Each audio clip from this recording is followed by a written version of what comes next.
Vamos então finalmente encerrar a nossa disciplina de neurociência aplicada à psicoterapia, né? Entendendo como que podemos fazer esse fechamento nesse sentido dessa relação da neurociência e a prática clínica. Ao longo então desses vídeos que a gente foi falando, dessas aulas, nós percorremos um caminho que começou nos fundamentos da neurociência, chegou até as aplicações clínicas em diferentes quadros psicológicos. E mais do que isso, acho que foi importante trazer que esses conceitos eles não são isolados.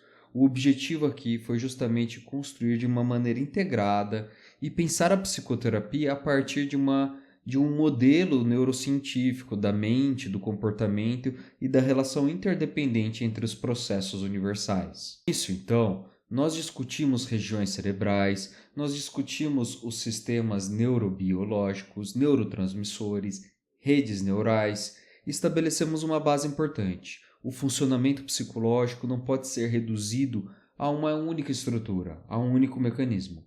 A grande complexidade da coisa está nas redes dinâmicas, interdependentes.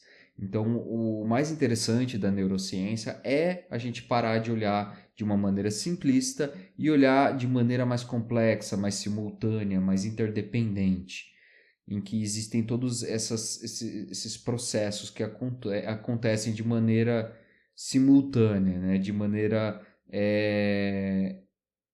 intimamente ligada a essas bases neuroquímicas e neurofisiológicas. E em seguida, nós acabamos avançando também desses processos que a gente está falando, né? Desses processos psicológicos universais, como a atenção, a regulação emocional, a aprendizagem, a motivação, e como esses processos funcionam como uma espécie de gramática da experiência, da consciência humana, atravessando os diferentes quadros clínicos em diferentes abordagens terapêuticas, seja, por exemplo, em quadros de ansiedade, depressão, TDAH, quadros de trauma pós-traumático.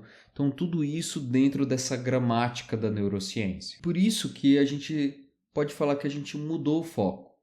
No que seria essa mudança de foco? Seria entender todos esses elementos como conteúdos ligados a processos e não a formas específicas, categóricas. Então, a ideia aqui é, em vez de a gente conseguir perguntar o que o paciente está pensando, sentindo, o que está dentro da consciência, da experiência, a gente passa a se perguntar como que esses processos da consciência, da experiência estão organizados, interagindo neste momento. E um terceiro momento desse nosso curso foi justamente explorar quais são esses métodos, quais são esses instrumentos clínicos. Vimos que a psicoterapia pode ser compreendida como um conjunto de intervenções que atuam diretamente sobre esses processos, seja por meio de treinamento de habilidades, da relação terapêutica, da psicoeducação, da avaliação psicológica e neuropsicológica. Então, os seus diversos mecanismos e métodos de mapeamento e de intervenção clínica com base nessa gramática da neurociência. E é justamente essa perspectiva que está permitindo a gente a ter uma prática intencional e mais clara, entendendo os processos em um outro eixo, não só no eixo da psicologia, mas também da neuropsicologia, da neurociência. O terapeuta, portanto, por meio desses vídeos, a ideia é conseguir deixar de aplicar técnicas isoladas, específicas, mas sim conseguir compreender de uma maneira integrativa todas essas intervenções e como que elas influenciam no funcionamento do sistema psicológico do paciente. Por fim, no nosso último tema aqui, analisamos justamente as aplicações clínicas. Aplicações na ansiedade, aplicações na depressão, no TDAH, no trauma e diversas outras que podem ser utilizados com base nesse entendimento dessa gramática, dessas configurações específicas da neurociência. E entender que essas configurações elas partem de interações muito específicas da personalidade de cada sujeito e de cada queixa, né? De cada transtorno ou cada caso clínico que é apresentado para a gente. É justamente essa leitura dessa gramática que permite a gente compreender o sofrimento psicológico de uma forma mais precisa, mais concisa e, sobretudo, menos reducionista, mais integrativa. Um ponto muito importante aqui que atravessa esse entendimento da neurociência aplicada é a ideia de que o sofrimento não é um erro do sistema, mas sim, muitas vezes, uma consequência de padrões de processos que foram adaptativos ao longo do momento e da vida do sujeito, e que acabaram se tornando cada vez mais rígidos, mais persistentes, mais crônicos. E isso vai impedindo que ocorra aquilo que seria a plasticidade, a mudança comportamental. E a neurociência, nessa perspectiva e nesse contexto, não serve apenas para simplificar ou reduzir a psicoterapia, mas para aprofundar. É mais um mecanismo, é mais uma ferramenta de entendimento.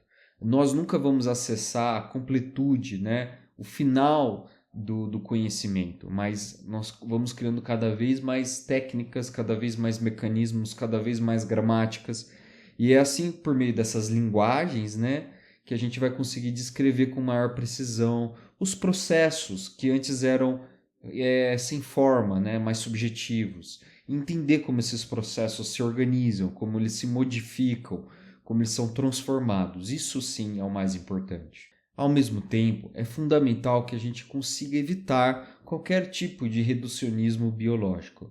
O objetivo aqui não é ficar explicando os comportamentos apenas em termos cerebrais, mas conseguir integrar os diversos níveis de análise, o nível da biologia, o nível da psicologia, o nível relacional, o nível contextual, o nível químico.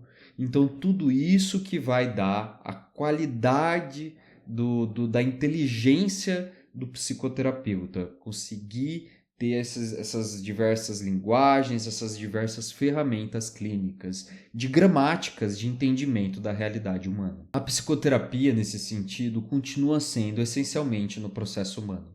A relação, a escuta, o contexto, a história do paciente, tudo permanece central aqui. A neurociência, portanto, ela contribui para oferecer ferramentas para a compreensão cada vez melhor, né, cada vez mais perspicaz desses processos, mas nunca, jamais substituir o cerne do trabalho da psicologia, que é um trabalho humano, humanizado. Do ponto de vista clínico, essa integração permite uma postura cada vez mais flexível, menos baseada em rótulos e mais orientada para os processos. O terapeuta, então, ele passa a trabalhar como um entendimento cada vez mais amplo do funcionamento do sistema e não apenas em categorias diagnósticas, que é uma forma científica atrasada de entender o ser humano. Então, para a gente finalizar esse nosso curso de neurociência aplicada à psicoterapia, eu acho que é importante a gente trazer as implicações éticas, porque a gente precisa de uma compreensão muito precisa do funcionamento psicológico, para que a gente não reduza julgamentos, tanto na parte do terapeuta quanto do próprio paciente, o que favorece para uma abordagem muito mais cuidadosa e fundamentada. Portanto, é importante para reforçar que a neurociência não oferece respostas prontas para a prática clínica, mas ela amplia a qualidade das perguntas que fazemos. E muitas vezes essas perguntas que orientam as intervenções cada vez mais eficazes. Então, a gente saber fazer as perguntas certas e não necessariamente ter a resposta certa, mas saber fazer a pergunta certa. A gente finalizar, a ideia central que fica dessa disciplina é que a compreensão do cérebro e dos processos psicológicos que acontecem nele não é um fim em si mesmo, mas sim um meio de intervir com mais clareza, mais sensibilidade, mais precisão dentro do entendimento de coisas extremamente complexas, dos estudos complexos, né, da experiência humana e sobretudo da forma como a consciência funciona.